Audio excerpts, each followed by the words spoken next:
Back out to Indy, where Frank Reich is addressing the media.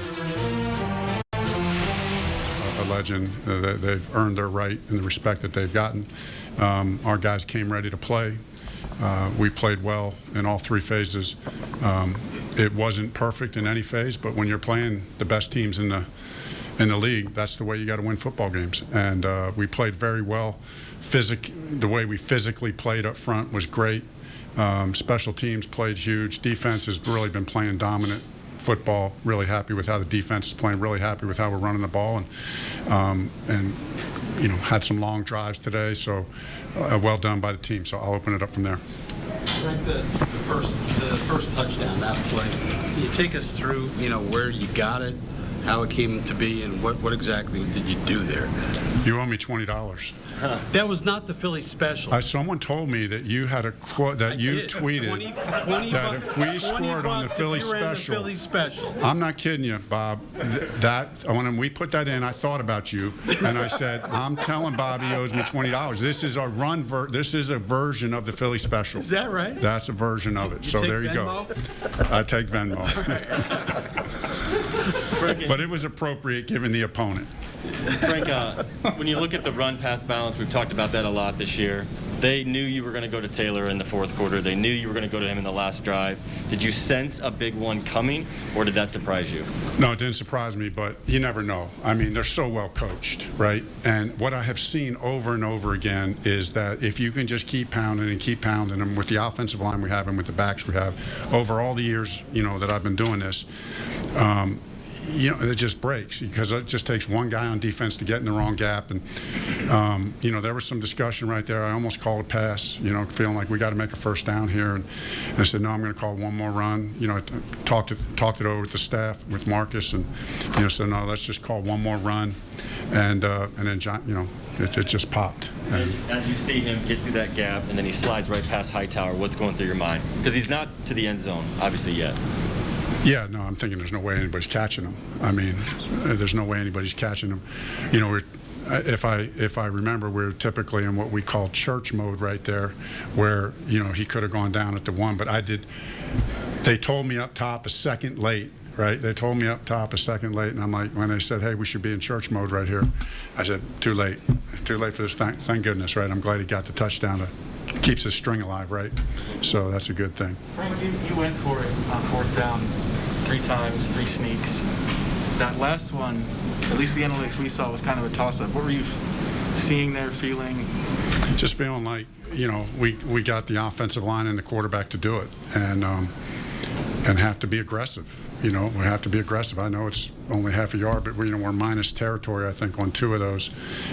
But just felt like I talked about it with George Lee and John Park, our analytics guys. You know, we talk these scenarios through all the time, and you know, I just had kind of had my mind made up that, you know, if it was a half yard or less, we were going no matter what, and no matter where it was, and I just thought that's what it would take to win the game. To win a game like this with that sort of passing production that you had today, what's your takeaway from that? Just being able to do that, and then any concern about just, you know, the passing game? Yeah, I think that's a great question. What my takeaway is, man, I'm fired up about it. Like, I'm so happy about it. You know, great defense and a great run game. You know, the time that we've been here, I'm not worried about being dynamic in the passing game.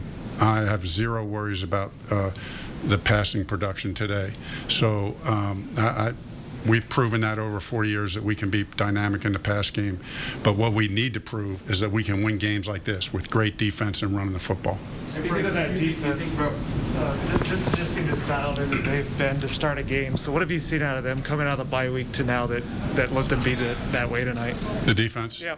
Yeah, I mean, just I've felt it for about 3 or 4 weeks now. Like our defense is literally, I can't explain it, but we're getting better. Like, I can tangibly feel it in every area, every player. The way we're game planning it, the way we're calling it, the way we're playing it, I can feel it's getting better and better. We're adjusting as the year is going on to what we're doing right, how our players are playing, and they're playing their techniques. They're reading it great. They're playing it great. We're making plays. Really, really happy with the direction our defense is going. Frankie, at one point, you're 1-4. A week and a half ago, you're on the outside looking in at the playoff hunt. Now this team is currently the 5th seed in the AFC. What has impressed you over the past month, winning 5 of the last 6 games of work to put you guys in this position? I mean, I'm not surprised. Our players aren't surprised. There's a lot of belief, a lot of conviction on this team that we have the guys, we have the coaches, we have the process. We say, right, our MO from the start is, if that's really true, then we'll play our best football in November and December. We'll keep getting better, we'll learn from our mistakes, and we'll play our best football in November and December. And we had a tough schedule early on, and we didn't play well enough. We didn't coach well enough. We didn't play well enough, and we've learned from it and continue to get better. But, you know, we're the 5 seed. We got to win every one of these games. I mean, what we said in there was, hey, this is a great team win, but this counts for 1.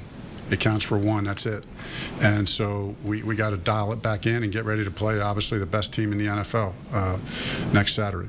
Right. Mark said you've been here long enough to know what beating that team means to this fan base. What have been your takeaways? Just watching this build up to this game, and then just the way you guys won this game physically like that. Well, two things. I'm glad you asked me that question, Stephen, because first of all, what it means is one of the reasons why, as a team, we gave Mr. Irsay a game ball, and because it does mean a lot. And he's, as the owner, he's been behind us he does whatever it takes, and and because of that, we had talked about it in there.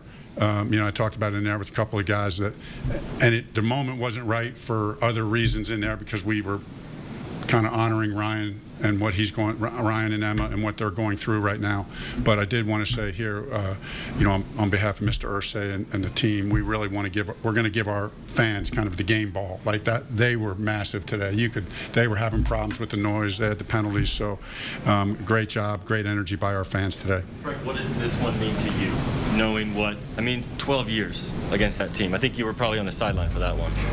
Yeah, it means a lot. So I'm more worried about this team and where we're going and how we started the year, not winning these kind of games against these kind of teams. And, now we've won 2 out of 3 against these. We beat the Bills, lost to Tampa, and now beat this team. So I feel good about that, but we still got to get better. Like all good coaches, Frank Reich, on to the next one. And the next one is another big one. Christmas Day against the Cardinals, as the Cards look to jockey their way back into the top position in the NFC. High-stakes football coming down the stretch to get the Cards and the Raiders closing things out Week 18 against the Jaguars.